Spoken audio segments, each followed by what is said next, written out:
Hello students, how are you.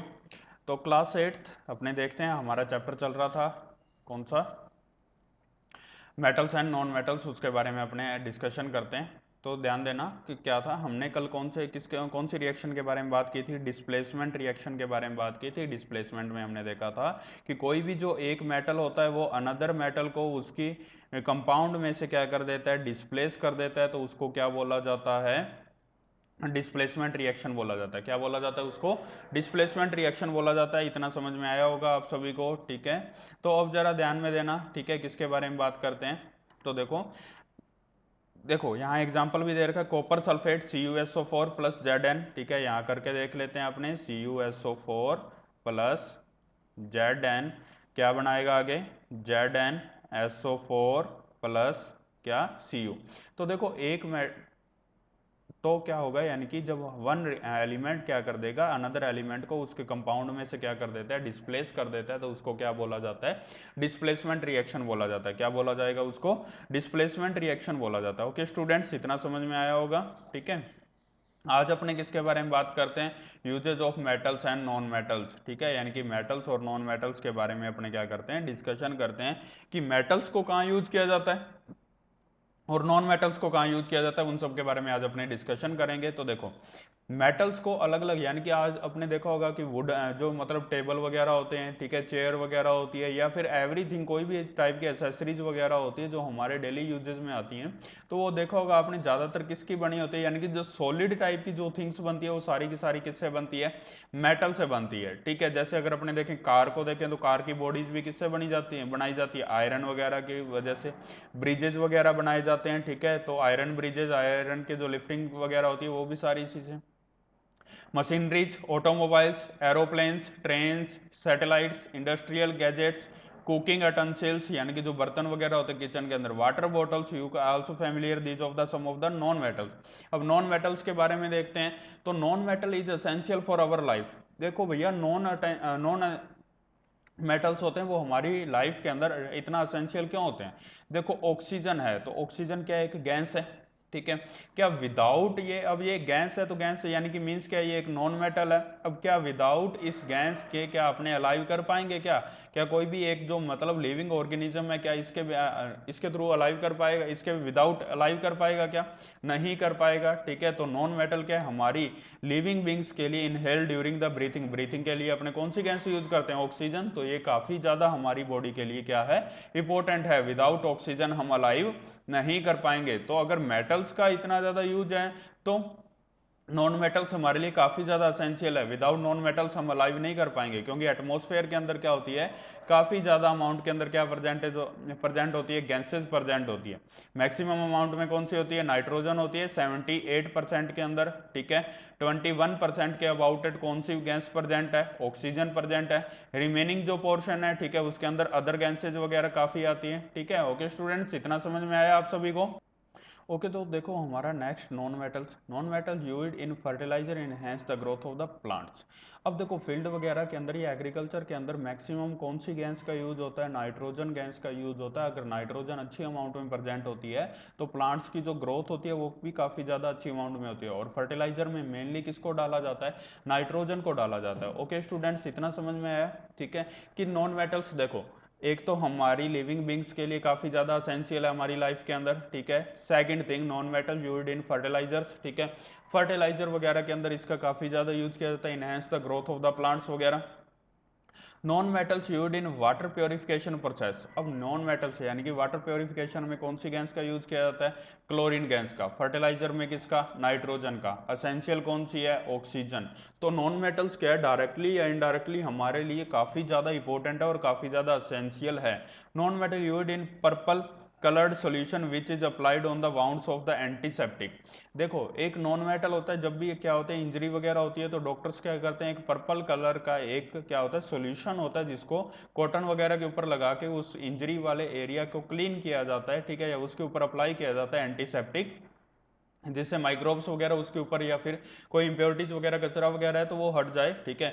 तो वो भी किसका बना होता है, नॉन मेटल्स का बना होता है। Non metal used in the crackers, crackers के अंदर काफ़ी ज़्यादा गैसेज वगैरह बाहर निकलती है, ठीक है। तो क्रैकर्स के अंदर भी नॉन मेटल्स का काफ़ी ज़्यादा यूज किया जाता है, ठीक है। तो नॉर्मली स्टूडेंट्स हमारा चैप्टर ऑलमोस्ट कंप्लीट हो गया, ठीक है, छोटी छोटी बातें वो कर लेते हैं।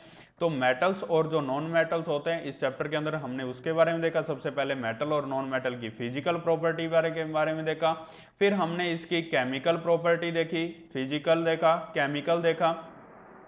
मेटल्स किस किस के साथ रिएक्ट करते हैं वो केमिकल प्रॉपर्टीज में हमने देखा था, ठीक है। फिर हमने डिस्प्लेसमेंट रिएक्शन के बारे में रीड किया। डिस्प्लेसमेंट रिएक्शन कौन सी होती है? That type of a reaction in which one element displaces another element from its compound then it is called भी what? डिस्प्लेसमेंट रिएक्शन के बारे में रीड किया था हमने, ठीक है। अब इसके बाद में हमने किसके बारे में रीड किया कि मेटल्स और जो नॉन मेटल्स होते हैं इनका क्या क्या यूजेज क्या क्या होते हैं, इस सब के बारे में तो देखा। और मेटल से मेनली हमने देखा कि जो जितने भी टाइप की जो सॉलिड थिंग्स होती है, सॉलिड यानी कि टेबल हो गया, चेयर हो गया, ठीक है, कार होगी, मशीनरी टूल्स वगैरह हो गए, सारे के सारे किसके हेल्प से बनाए जाते हैं? मेटल्स की हेल्प से बनाए जाते हैं। But where as non metals की हमने इंपॉर्टेंस देखी कि हमारे लिविंग बीइंग के लिए कौन सी इंपॉर्टेंट है? ऑक्सीजन है। फर्टिलाइजर में कौन सी गैस का यूज किया जाता है? नाइट्रोजन का यूज किया जाता है, ठीक है। वाटर प्योरिफिकेशन के लिए किसका यूज किया जाता है? क्लोरीन का यूज किया जाता है।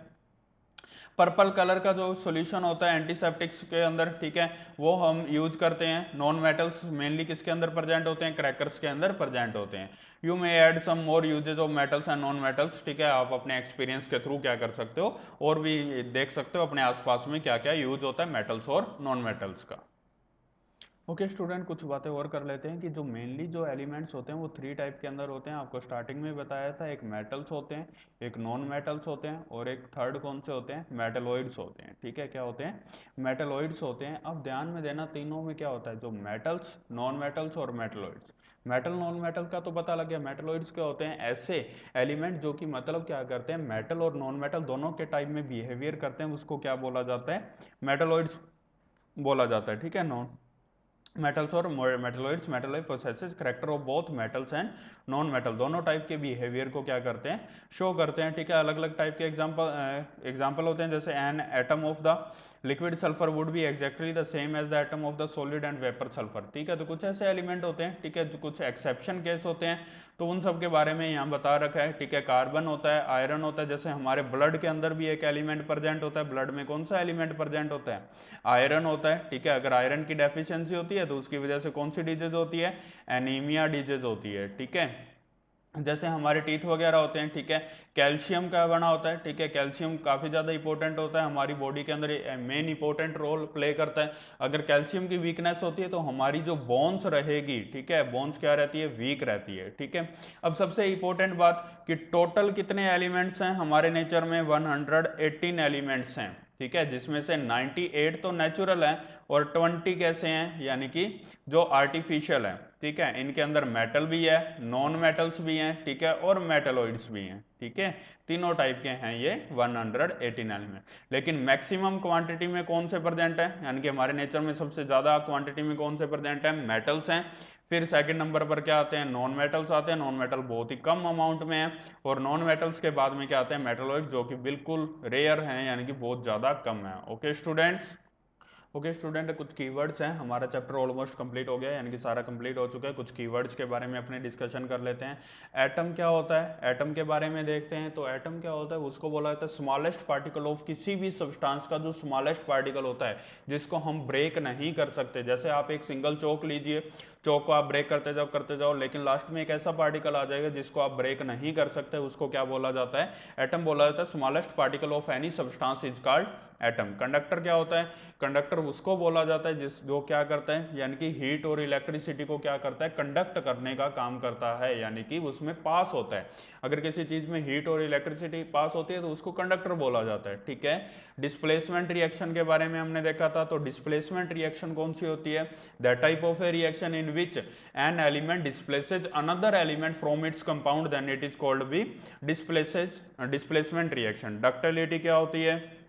तो डक्टिलिटी उसे बोला जाता है जिसके अंदर क्या होता है कि नॉर्मली एक मेटल को किसी वायर की फॉर्म में कन्वर्ट करने की प्रॉपर्टी को क्या बोला जाता है? डक्टिलिटी। एलिमेंट्स जो हमने पढ़ा, मेटल्स, नॉन मेटल्स, मेटलॉइड्स वगैरह, हार्डनेस, मेटल्स के अंदर क्या होते हैं? हार्डनेस होते हैं। नॉन मेटल्स कैसे होते हैं? सॉफ्ट होते हैं। मेलेबिलिटी क्या होता है? किसी मेटल की वो प्रॉपर्टी जिसकी वजह से अपने उसको एक थिन शीट में कन्वर्ट कर सकते हैं, उसको मेलेबिलिटी बोला जाता है, ठीक है। मेटल्स हमने पढ़ा मेटल्स की अलग अलग प्रॉपर्टी होती है, हार्ड होते हैं, सॉफ्ट होते हैं, ठीक है, इन सब के बारे में हमने रीड किया था। लस्ट्रस होते हैं, सोनोरस होते हैं, हीट और इलेक्ट्रिसिटी को कंडक्ट करते हैं। मेटलॉइड्स क्या होते हैं? तो मेटलॉइड्स उसको बोला जाता है जिसके अंदर क्या होता है कि जो मेटल और नॉन मेटल दोनों टाइप में बिहेवियर करते हैं, उसको मेटलॉइड्स बोला जाता है। नॉन मेटल्स क्या होते हैं? तो नॉन मेटल्स उसको बोला जाता है कि जो सॉफ्ट होते हैं, सोनोरस नहीं होते, हीट और इलेक्ट्रिसिटी कंडक्ट नहीं करते, हमारे एटमॉस्फेयर में गैसेज की फॉर्म में प्रेजेंट होते हैं और हमारे लिए काफ़ी ज़्यादा एसेंशियल होते हैं, लाइक जैसे ऑक्सीजन हो गया, ठीक है। सोनोरस क्या होता है? यानी कि मेटल की वो प्रॉपर्टी जिसकी वजह से अपने उसमें क्या क्रिएट कर सकते हैं, साउंड क्रिएट किया जा सकता है, तो उसको क्या बोला जाता है?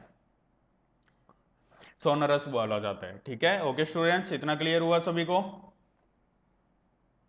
ओके स्टूडेंट, अब आपके एक्सरसाइज का टर्म है, ठीक है, कि आपको एक्सरसाइज को क्या करना है, आपको कंप्लीट करना है एक्सरसाइज को।